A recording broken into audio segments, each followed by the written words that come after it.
Daily Manna from the Torah by Dr. Ketriel Blad. Shalom and welcome to this first aliyah of Parashat Tazría. She will conceive.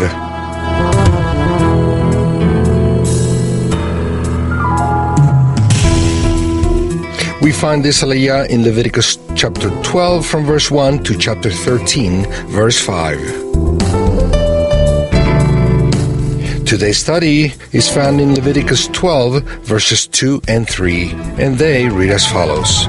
Speak to the children of Israel, saying, if a woman conceives and bears a male child, then she shall be unclean 7 days. As at the time of her menstruation, she shall be unclean. And on the 8th day, the flesh of his foreskin shall be circumcised. Who are the children of Israel? The children of Israel have the obligation of circumcising their male children on their 8th day.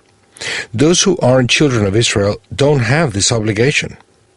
The children of Noah aren't children of Israel, and therefore they can't circumcise their children except for medical reasons.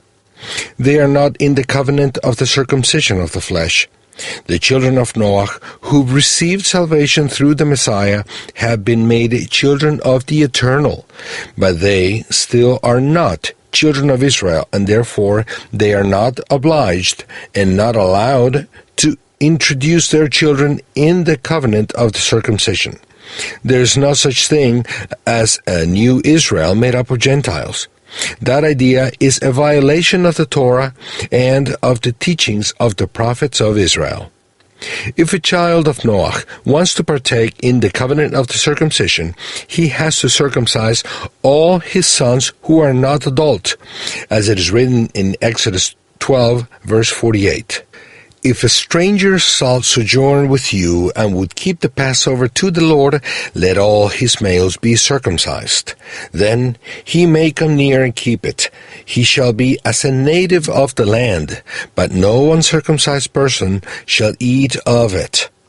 This teaches us that the Gentiles' co-citizenship with the children of Israel in the Messiah, the one Paul mentions in Ephesians 2:19, is not on earth, but in heaven, in the heavenly Jerusalem, as it is written in Hebrews 12, verse 22. But you have come to Mount Zion, to the heavenly Jerusalem, the city of the living God. You have come to thousands upon thousands of angels in joyful assembly. In Ephesians 2, verses 19 through 22, it is written, consequently, you are no longer foreigners and aliens, but fellow citizens with God's people and members of God's household, built on the foundation of the apostles and prophets, with Messiah Yeshua himself as the chief cornerstone. In him, the whole building is joined together and rises to become a holy temple in the Lord. And in him, you two are being built together to become a dwelling in which God lives by his Spirit. This text doesn't speak of citizenship with the people of Israel on earth, but of fellow citizenship in the Eternal's house in heaven. The heavenly temple and the heavenly city. There are two different dimensions that cannot be mixed. No born-again child of Noah, who has thus received fellow citizenship in the heavenly city, can use that citizenship on earth to claim rights to live in the land of Israel and be a citizen of the state of Israel, nor can he claim to be a member of the Jewish people. The work of the Messiah among the Gentiles lifts them to become children of the Eternal and members of his heavenly family together with all the Jews that are in the Messiah.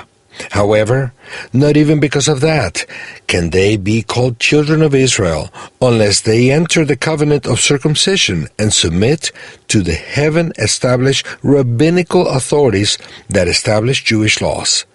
So, when the Torah pronounces laws for the children of Israel, as in the text we've highlighted today, the ones redeemed from among the nations are not included in those laws. Therefore, the law of circumcising of all male children does not apply to them. Shavua Tov and Shalom.